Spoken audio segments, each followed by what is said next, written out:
Back to news. AgriGold భూముల అక్రమాల్లో జోగి రమేష్ పాత్ర ఉంటే కేసు నమోదు చేస్తామన్నారు ACB additional SP Soumyalatha. AgriGold భూముల కొనుగోలు అక్రమాలపై ఇద్దరిని అరెస్ట్ చేశామన్నారు. ఇప్పటికే విచారణ చేసి రిపోర్ట్ సిద్ధం చేశామని చెప్పారు సౌమ్యలత.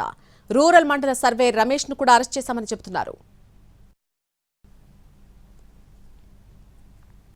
అయితే ఈ భూముల్లో మొదట వీళ్ళు కొనుక్కున్నదేమో అంబాపురం విలేజ్కి సంబంధించి ఆర్ఎస్ సర్వే నంబర్లో 88లో వీళ్ళు టోటల్గా 2160 గజాలు కొనుక్కొని దాన్ని అగ్రిగోల్డ్ భూములకి సంబంధించిన సర్వే నెంబర్ అయిన 87లోకి మార్చుకున్నారు. రెక్టిఫికేషన్ చేసుకొని దాన్ని మళ్ళీ అమ్మేశారు అనమాట. సో దాని మీద అందులో 87లో ఉన్న భూములు అగ్రిగోల్డ్కి సంబంధించినవి. దాని మీద కంప్లైంట్లో మనం రెగ్యులర్ ఎంక్వైరీ చేయడం జరిగింది. రెగ్యులర్ ఎంక్వైరీలో ప్రూవ్ అయిన తర్వాత దాని మీద ఏసీబీలో సెంట్రల్ ఇన్వెస్టిగేషన్ యూనిట్లో కేసు రిజిస్టర్ చేశాము.